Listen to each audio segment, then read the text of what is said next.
జిల్లా నర్సరావుపేటలో రాష్ట్ర ప్రభుత్వం అత్యంత ప్రతిష్టాత్మకంగా నిర్వహిస్తున్న స్వర్ణాంధ్ర స్వచ్ఛాంధ్ర కార్యక్రమంలో భాగంగా 3వ శనివారం నర్సరావుపేటలోని మున్సిపల్ కార్యాలయంలో మున్సిపల్ కార్మికులు పారిశుద్ధ్య కార్మికులకు జనపనార సంచుల్ని పంపిణీ చేశారు జిల్లా కలెక్టర్ పి అరుణ్ బాబు। ఈ కార్యక్రమంలో కలెక్టర్ తో పాటు రెవెన్యూ డివిజనల్ అధికారి మధులత, మున్సిపల్ కమిషనర్ జశ్వంతరావు తదితరులు పాల్గొన్నారు।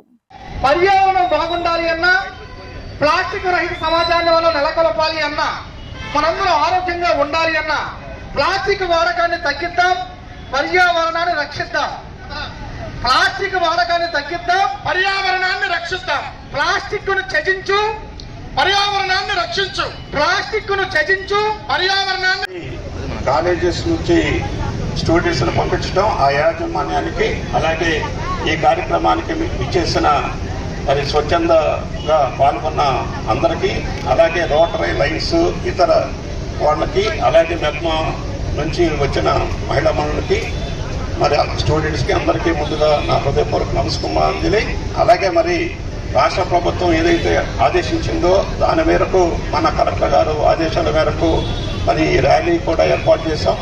రాబోయే రోజుల్లో ఎట్టి పరిస్థితుల్లో నర్సరావుపేట టౌన్లో ప్లాస్టిక్ పూర్తిగా వినియోగించే దిశగా మనం చర్యలు తీసుకుంటాం। ఎందుకంటే ఈ కార్యక్రమం ముందుగానే మేము డిజైన్ చేశాము। ఆల్రెడీ చాలా షాపుల్లో మనం పెనాల్టీస్ కూడా ఇంపోజ్ చేశాం। మరి ఎప్పుడైతే 2022 సంవత్సరంలోనే ప్లాస్టిక్ బ్యాన్ అనే జీవో కూడా ఇవ్వడం జరిగింది, ఆ రోజు నుంచి కూడా ప్రజల్లో కూడా అవేర్నెస్ చేశాము।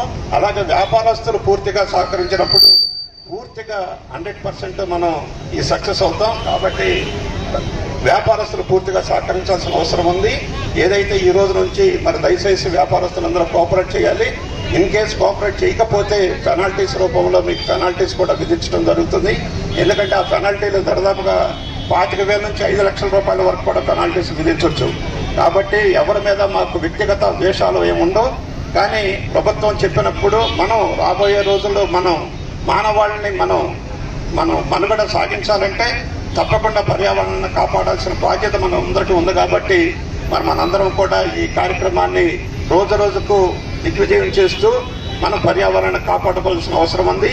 ఇక్కడికి ఎవరైతే వచ్చారో వాళ్ళందరూ కూడా రేపటి నుంచి అసలు ఈ రోజు నుంచి ప్లాస్టిక్ను దయచేసి వాడద్దు। మీరు కూడా బజార్కి వెళ్ళినప్పుడు మీకు అవసరాలకు ఏదైనా ఉన్నప్పుడు ప్లాస్టిక్ని సంచులు కానీ ఇవన్నీ తీసుకోకుండా క్యారీ బ్యాగులు, మన జూట్ బ్యాగులు ఏదైతే ఉంటాయో అవి తీసుకుని వెళ్ళి మీ సరుకులు కానీ ఏమైనా తీసుకొచ్చుకోండి। అప్పుడు మనం ఒకరికొకళ్ళు చూసి కొంతమంది మారతారు, అలాంటప్పుడు మనం పర్యావరణాన్ని కాపాడుకున్న వాళ్ళు అవుతాం। కాబట్టి దయచేసి మీరు అందరూ కూడా కోఆపరేట్ చేయాల్సిందిగా కోరుకుంటూ ఈ రోజున వ్యాపారస్తులందరికీ తెలియజేసేది ఏంటంటే, ఈ రోజు నుంచి ప్లాస్టిక్ని పూర్తిగా నిషేధించండి। 120 మైక్రాన్ ఏదైతే లోపు ఉందో అది పూర్తిగా నిషేధించండి। మీరు కూడా మాకు సహకరించి పర్యావరణాన్ని కాపాడాల్సిందిగా కోరుకుంటూ సెలవు తీసుకుంటాను। ఈరోజు నర్సరావుపేట మున్సిపల్ కమిషనర్ గారి ఆధ్వర్యంలో ప్లాస్టిక్ నిషేధించాలి, ఆరోగ్యాన్ని కాపాడుకోవాలనే ఉద్దేశంతో నర్సరావుపేట మున్సిపాలిటీ దగ్గర నుంచి మల్లం సెంటర్ మీదుగా వివిధ విద్యా సంస్థల విద్యార్థులు, అలాగే స్వచ్ఛంద సేవా సంస్థల రోటరీ క్లబ్ లాంటి స్వచ్ఛంద సేవా సంస్థల ఆధ్వర్యంలో ర్యాలీ నిర్వహించడం జరిగింది। ప్లాస్టిక్ని వాడటం వల్ల కలిగేటువంటి నష్టాలని చాలా చక్కగా ఒక నాట్య రూపంలో వాళ్ళు స్లోగన్స్ ఇచ్చుకుంటూ ఈరోజు ప్లాస్టిక్ వల్ల ఎంత ప్రాబ్లమ్స్ వస్తున్నాయి, ప్రతిరోజు ఉదయం లేచిన దగ్గర నుంచి మళ్ళా పడుకునే వరకు మనం ఎంత ప్లాస్టిక్ వాడుతున్నాం, దానివల్ల కాలుష్యం యొక్క ప్రభావం ఏంటి, భూమికి జరిగేటువంటి డ్యామేజ్ ఏంటి, భవిష్యత్తులో మనం ఫేస్ చేసేటువంటి సమస్యలు ఏ రకంగా ఉంటాయనేది ఇవన్నీ కూడా విపులంగా తెలియజేయడం జరిగింది। చెట్లని పెంచడం, అలాగే నార సంచులని, క్లాత్ సంచులను వాడటం ద్వారా ప్లాస్టిక్ నిషేధించాలి అనేది ఈ కార్యక్రమం నిర్వహించడం జరిగింది। ఈ కార్యక్రమాన్ని మీరందరూ కూడా విచ్చేసి, ప్రముఖులు, మీడియా ప్రముఖులు అందరూ కూడా విచ్చేసినందుకు, ఈ కార్యక్రమాన్ని దిగ్విజయం చేసినందుకు అందరికీ మా ధన్యవాదాలు తెలియజేస్తా ఉన్నాను। Thank you.